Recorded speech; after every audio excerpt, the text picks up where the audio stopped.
Hey everybody, it's Arma again. I wanted to give you guys an updated beginner's guide, tips and tricks for Arma 3 King of the Hill. So we are going to go through it super fast so that you guys can get right into the play with a little bit more knowledge to help you survive and enjoy the game.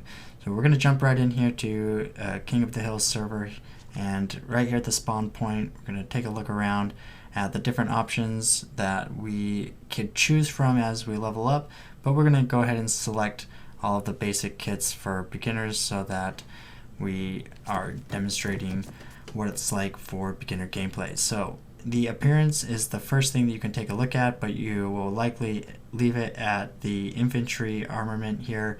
I don't recommend running any of the appearances that don't have body armor. A ghillie suit can be fine under certain circumstances, but for the most part you're going to want armor, and the normal infantry package is just fine. The second thing we're going to look at is the perk options. Let's go ahead and remove my old perks here and select what I consider to be the best perk for a new beginner who has just one, and that's the infatigable perk. I think being infatigable is going to improve your movement speed. It's going to make it more difficult for people to shoot you at farther ranges, and when you're new, people will spot you, and being able to move quickly is going to be the one thing that you can use to help stay alive until you get more advanced at the game. The first gun that you will load in with is the TRG-21, and it has a pretty fairly high rapid rate of fire and a low recoil. So for beginners and people who have low frame rates, the TRG-21 isn't a bad option, and I would just throw a red dot sight on it if you don't want to use the iron sights. But I wouldn't spend too much money putting a sight on this gun, as it's not going to make a big difference in how much money you make if you're working on your strategies and your tactics. So once you have enough money to purchase RPG-42 and you have the perk for the launcher, this can be a really good buy as it improves your effectiveness against vehicles and large groups, and that can be quite useful in earning money, XP, and helping your team. So before we insert, we're going to do a little insert planning here. We're checking out the map. We see the three main teams that are all fighting for the area of operation in blue. That means it's being currently controlled by the blue team. And then we see the orange priority area inside of the blue AO, and that orange priority area gives 2 times XP and money and helps your team win. So you want to fight for that area as much as possible as it moves around the map.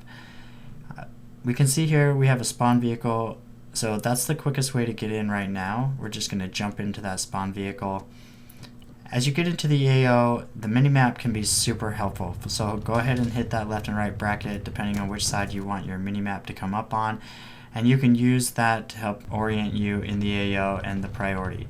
Remember, when you hop out of a spawn vehicle in the middle of the priority area, the people more than likely are going to know that that's a hostile area, and they will come looking for you. So you're going to have to fight your way out of those areas, especially if you already know that enemies are aware of where your spawn vehicle is and where you might be when you enter it.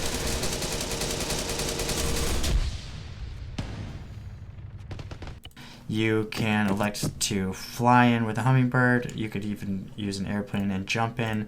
But when you're flying in, you'll want to do the same type of insertion planning. Check out the map, figure out where your team is, and find an approach that's relatively low to the ground. If you jump into the AO from out of a helicopter right over the priority areas, it's going to be fairly easy for an enemy to target you as you're falling, and parachuting troops are quite easy to kill, so avoid that. Land low.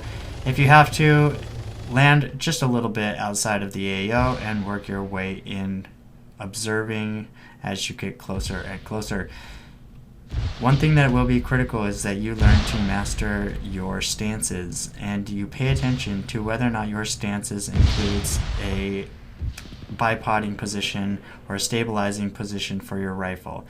Follow that indicator up at the top and make sure that you have a nice stable firing platform, and also move using concealment and cover. Always try to keep hard cover between you and the priority area and soft cover to conceal you from the other directions. Alright guys, now that you have your basic kit set up, you've learned how to insert safely and make your way to your teammates. It's important that you learn to work with your team. If you want to be effective, teamwork is going to be important. Communication is the first piece. Oh, there's a bunch of paratroopers now. Pay attention to what your teammates say and assume that if you work together with your teammates, you guys will be far more effective at engaging those threats. Use your frags, check your angles, and make sure that you're working with your teammates to dominate the area when you have control. It's very important that if you have control, you do not give up control. That means identifying weaknesses in your formation and clearing buildings where enemies might launch a counter attack. One down inside the warehouse. These types of advanced movements and tactics require teamwork and are only possible with people who are also moving in these types of fire team formations. So make sure you are learning to play with your team. You engage those parachuters. The Blue Force spot vehicles right here, if anyone has it. Playing with a team is what gives you those easy kills with your RPG on an enemy spawn vehicle.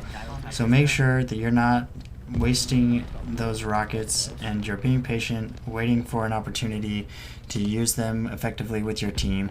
And then make sure you get that reload when you can so that you're ready for the next one.